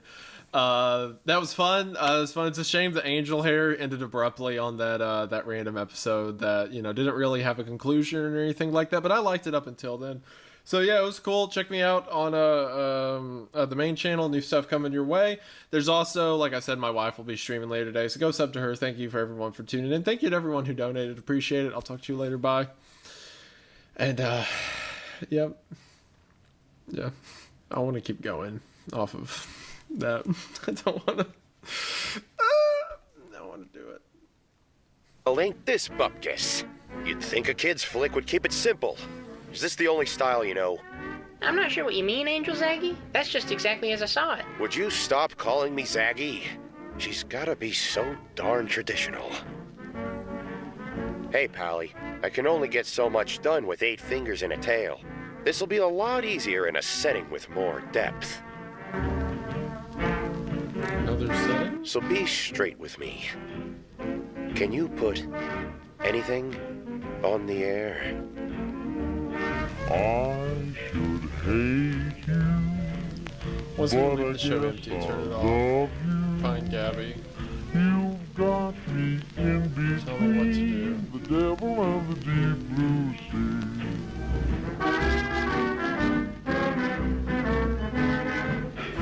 sea. Wait. If the depth means something, then he's saying, why can't I take on a better form? Because he can only appear in whatever format Jonah gives him. So is he saying put me in like a different kind of animation or a live action even so I can be more powerful?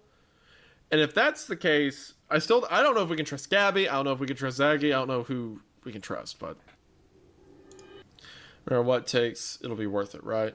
Do you have inquiries of Wild Detective Agency? Okay.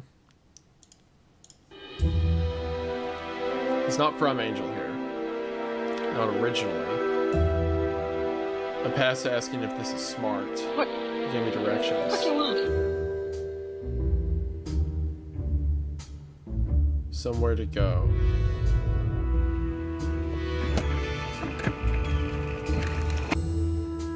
Something to find.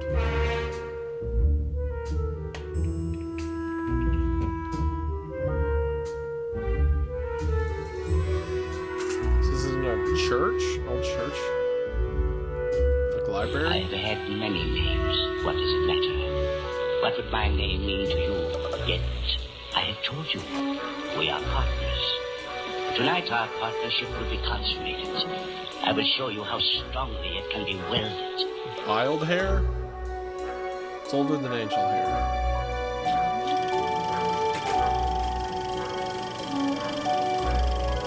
Doesn't understand streaming yet. I did what he said. Put in a webcam on top of the old, that's fine. Cool, okay.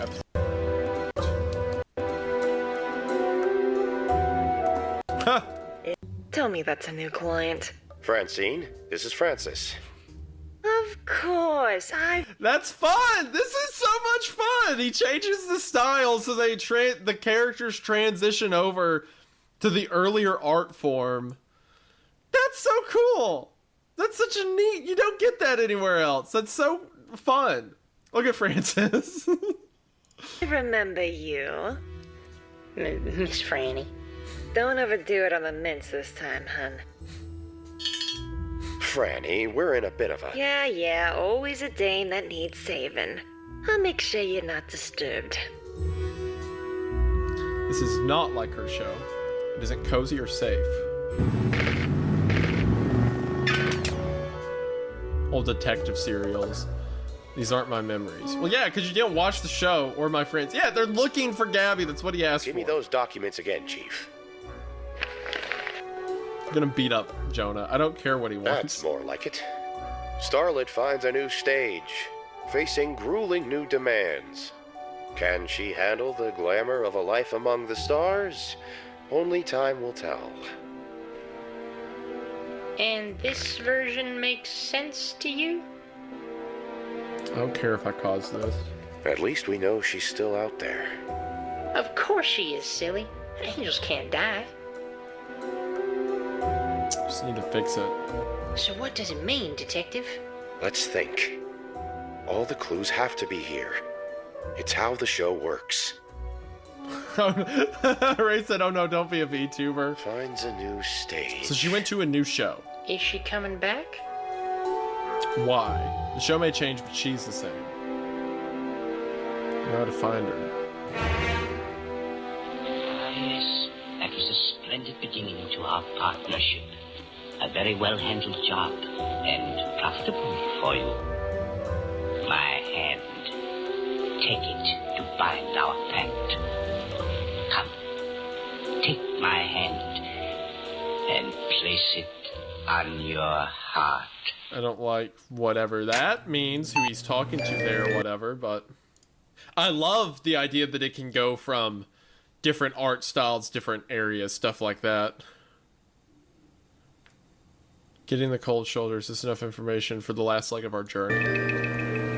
So this is so unique. I'm obsessed. Immediately. Golly pea pineapples. Immediately. This is like a top 10 analog horror series for me. Just because it's so unique. It does it so well.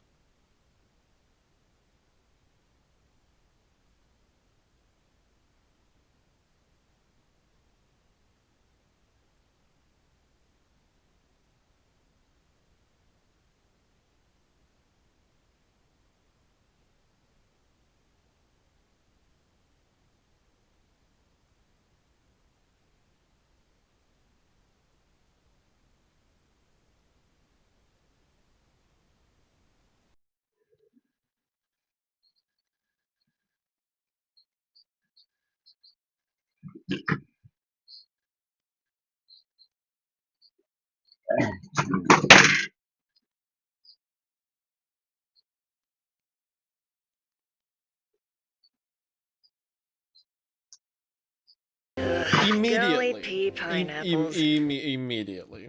This is Would like you? a top 10 analog horror series for me, just because it's so unique. It does it so well.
The company dumped hundreds of millions of dollars into promotional materials, including several star-studded commercials featuring celebrities and regular Joes engaged in military combat. When Treyarch did the ad campaign for Black Ops with the "There's a Hero in All of Us" mantra, they pulled a lot of celebrity performances for their trailer. Robert Downey Jr. piloted an F-22, Kobe Bryant, rest in peace, ran through a battlefield firing a rifle, and Jimmy Kimmel and Jonah Hill fired RPGs as nurses, a hotel concierge, a deli worker, and even a 10-year-old girl all engaged in warfare around them. There's even a commercial where Megan Fox takes down a small drone using a suppressed pistol, and one instance where my friend Kyle, or as you know him, FPS Russia, made an appearance. They knew exactly how to hook their fan base, and it was kind of nice when all the commercials and advertisement would just take me away, and I'd be okay with it. However, I think one thing that Call of Duty did that was so special for the time, and is one of the most memorable things about the entire series to me, is Call of Duty Elite. Riding the momentum of the Modern Warfare and Black Ops franchise's popularity, Activision, now Activision Blizzard, created Call of Duty Elite, which was a short-lived online service available for 2 years between 2011 and 2013. Or as comedian TJ Miller explains in a voiceover for an ad promoting the service, quote, Call of Duty Elite is like if organized sports and social networking had a baby and they gave that baby a flamethrower. Elite offered free features like detailed analysis of multiplayer matchups, including heat maps and advanced player statistics, the ability to share custom weapon loadouts, and even a social networking platform. But it also had a paid premium tier, which came with DLC and granted players access to exclusive competitions where they could win any number of prizes. There was truly nothing like it at the time.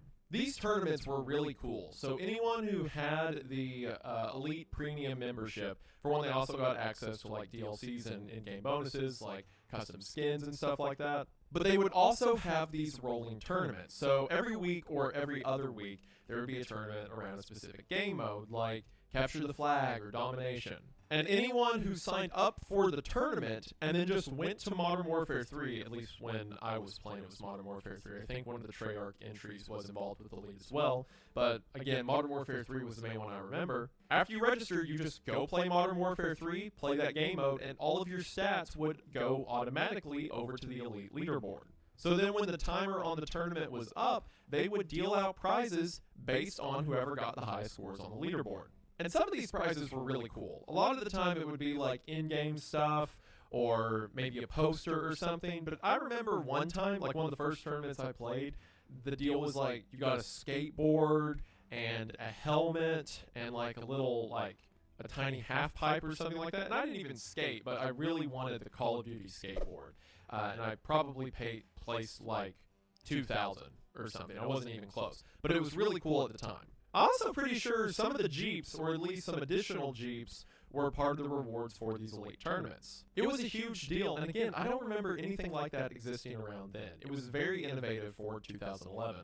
Now, most memorably to me, or probably unmemorable if you're a normal person, the paid tier of Elite had a video streaming service called Elite TV. It was a streaming service for shows that were entirely related to Call of Duty. The service had a program called Friday Night Fights, which pitted real-life rivals against each other in Call of Duty multiplayer. Army versus Navy, firefighters versus police, even NBA players like Dwight Howard versus John Wall. There's also a digital series called NoobTube, based on the nickname for the grenade launcher throughout the Modern Warfare series. Or, you know, the way losers played Call of Duty. Hosted by Andrew Santino, yes, the comedian from the Bad Friends podcast. NoobTube was a clip-based show very similar to Tosh.0 or Ridiculousness, only with user-submitted clips from Call of Duty matchmaking instead of YouTube videos. Santino would comment and make jokes as the clips played. So here's a fun fact. When I was 12, I really wanted to be on NoobTube, so I made a clip in Modern Warfare 3's theater mode and submitted it to NoobTube, and I didn't know this at the time, but any submissions would get posted to a YouTube channel, I guess. Like, they would get backed up there for storage sake. And I never made it onto the show, but that clip is still up on YouTube to this day. Now, it's not a good clip, but I was 12 and desperate, and this was the coolest thing I could do. There was even a series called Cocked Hammers, which starred Jason Bateman, Will Arnett, and Justin Theroux as friends who get sucked into Call of Duty. The entire series takes place in-game with avatars who resemble the cast as they wreak havoc on the digital world around them. So yes, Jason Bateman, Will Arnett, Justin Theroux, some massive stars. You have like half the cast of Arrested Development just for this Call of Duty streaming service. And they're still up on YouTube. You can go watch them. They only ever made 2 episodes, to my knowledge. And they are so cheesy and such a relic of the time. It is fantastic. All of this to say that Call of Duty was, and still is, a massive, culturally significant franchise that benefited from an absolute boatload of money being poured into it. Again, if you're younger or didn't play Call of Duty in its heyday, it may be confusing why a series that is as divisive as it is now is as popular as it is. But just going off of how huge the series was back then, it makes sense as to why it's continued for so long. But all of that cultural significance doesn't come without some backlash, because while the COD franchise has become a hallmark of modern society, it has also faced its share of criticism. Given the history of video game controversies, usually with violence as the centerpiece, this isn't terribly surprising.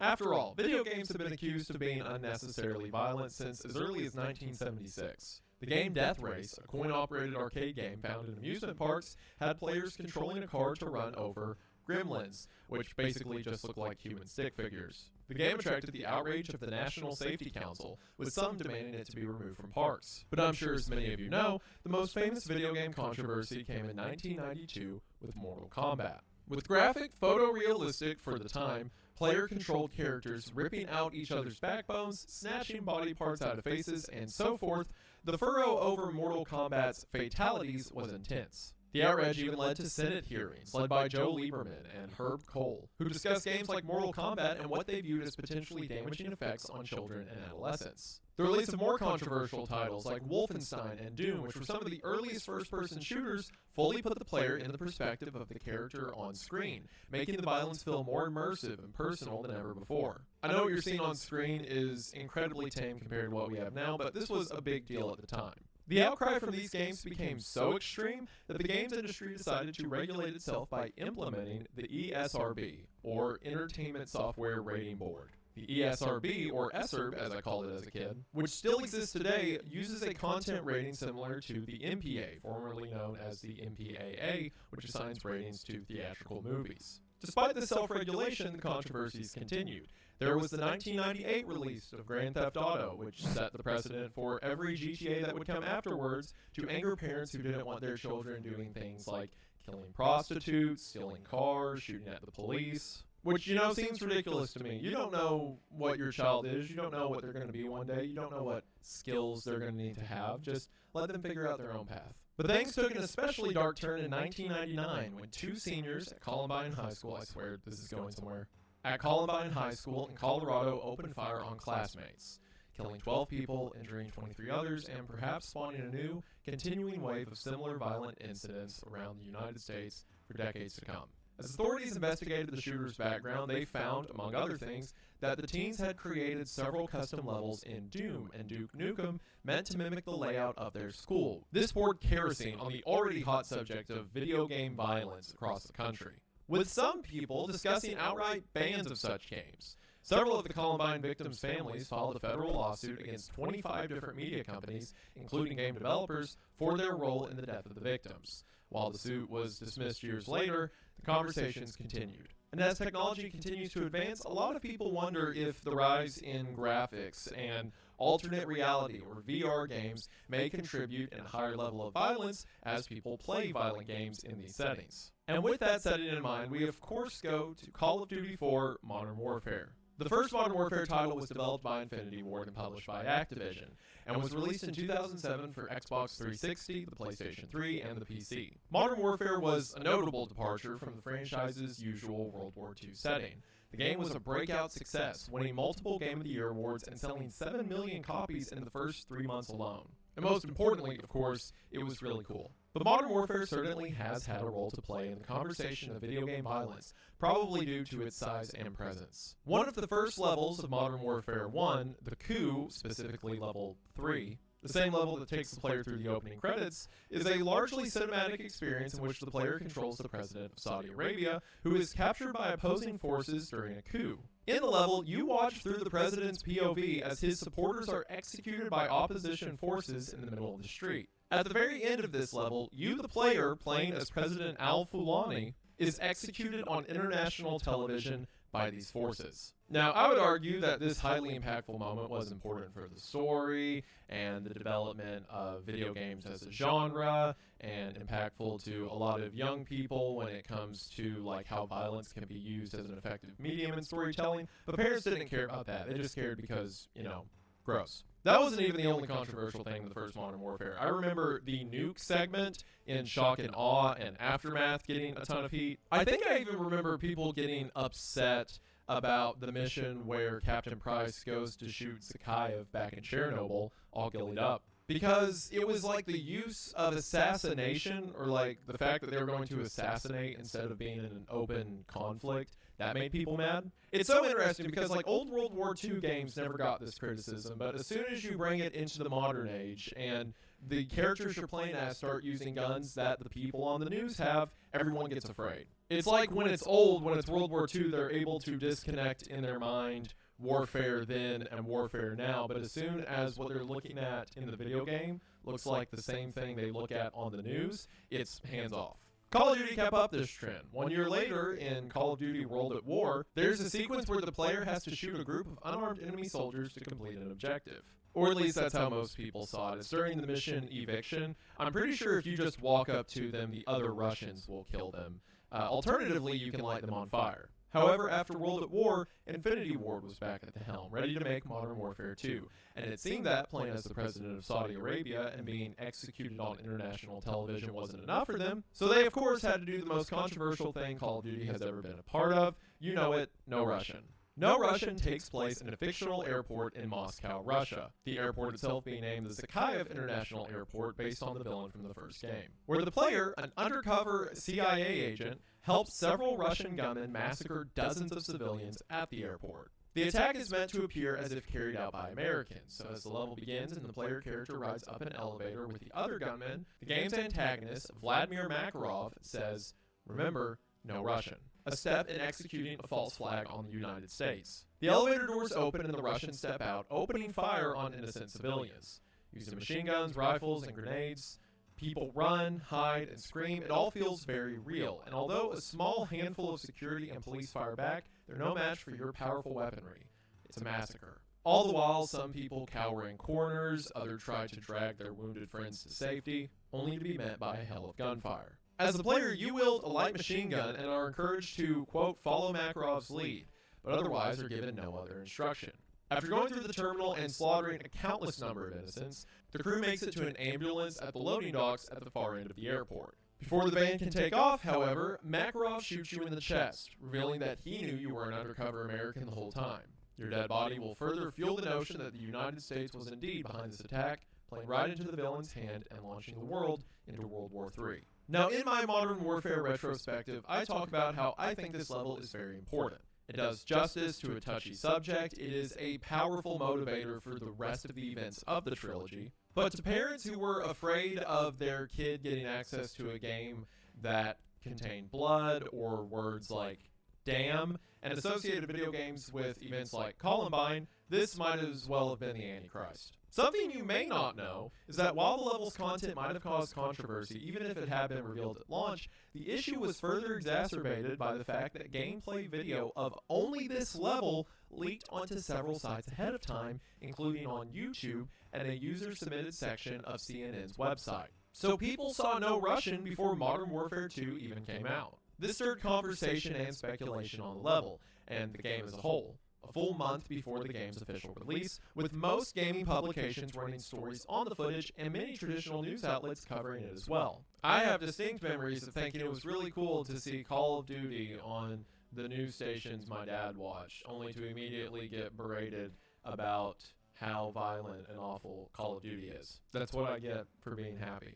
Now, to the best of my knowledge, no person or individual was ever identified as the leak. And while it would have been a very risky decision on the part of Infinity Ward and or Activision, if the level was intentionally leaked, well, it worked. I mean, the national conversation absolutely exploded over the controversy, giving the game several weeks' worth of free press and cementing the franchise's status as one of, if not the, most culturally relevant titles of the 2000s. Ask a random guy on the street to name 5 video games, Call of Duty is going to be one of them.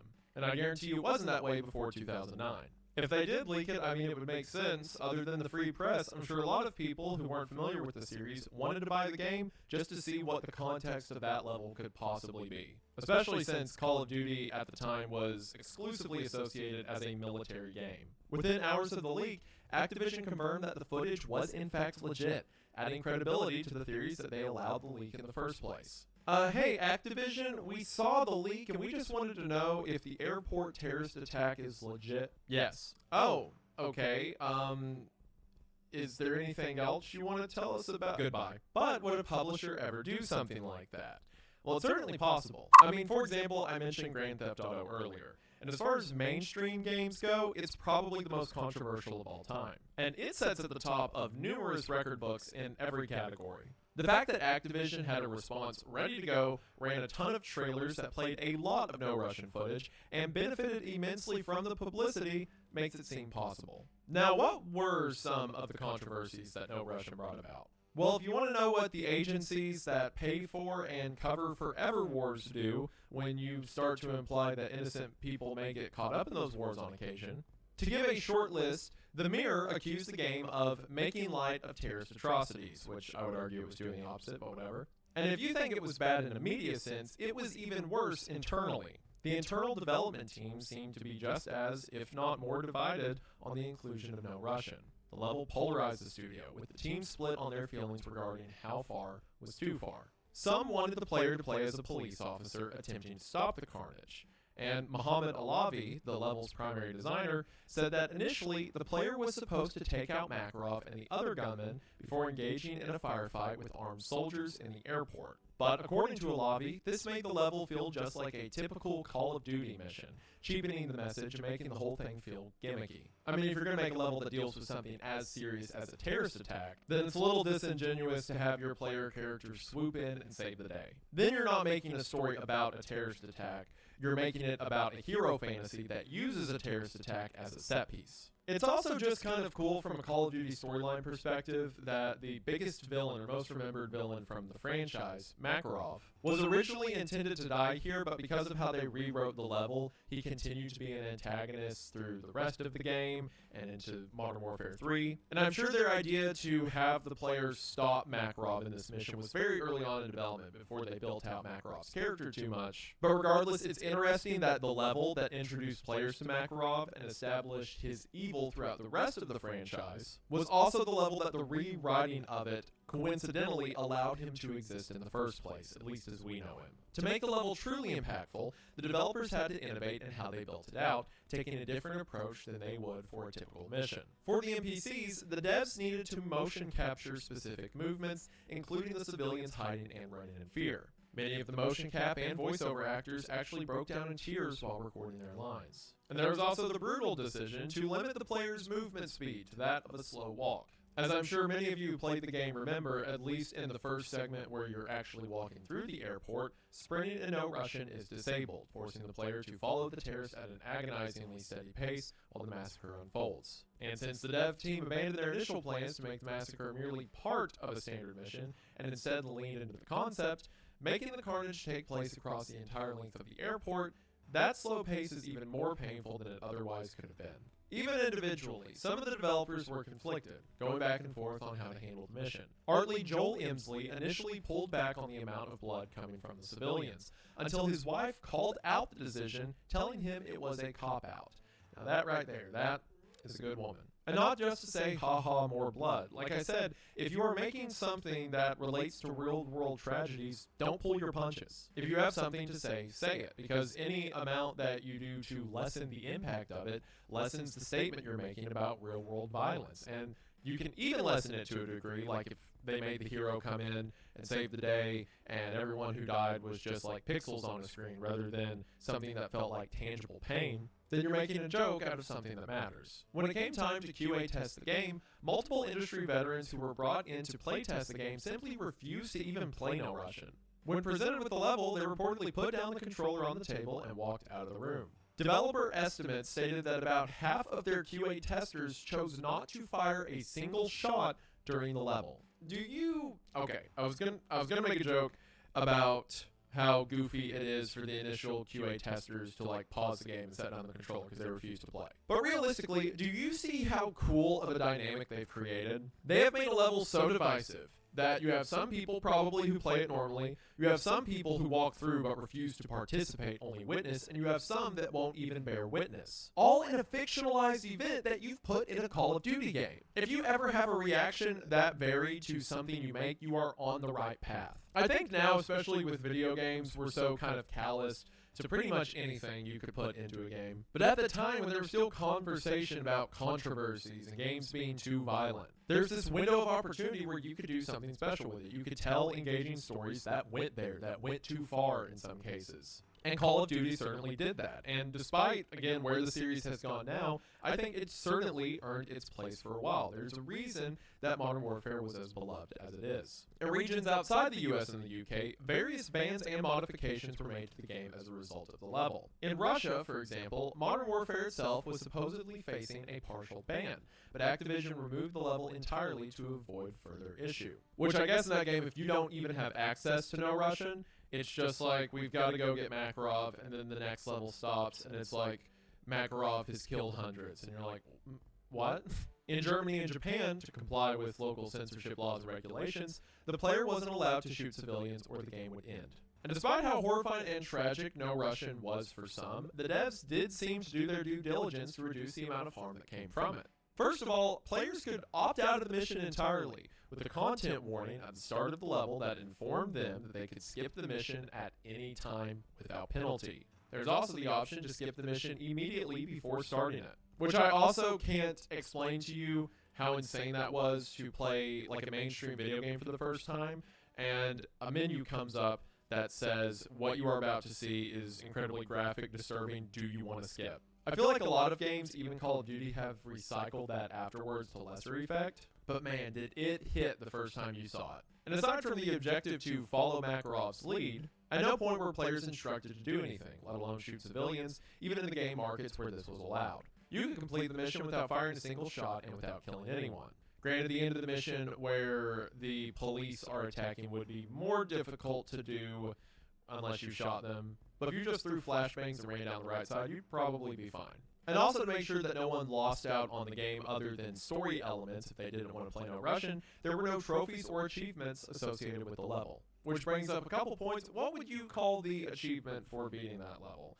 What would you call the achievement for beating it on Veteran?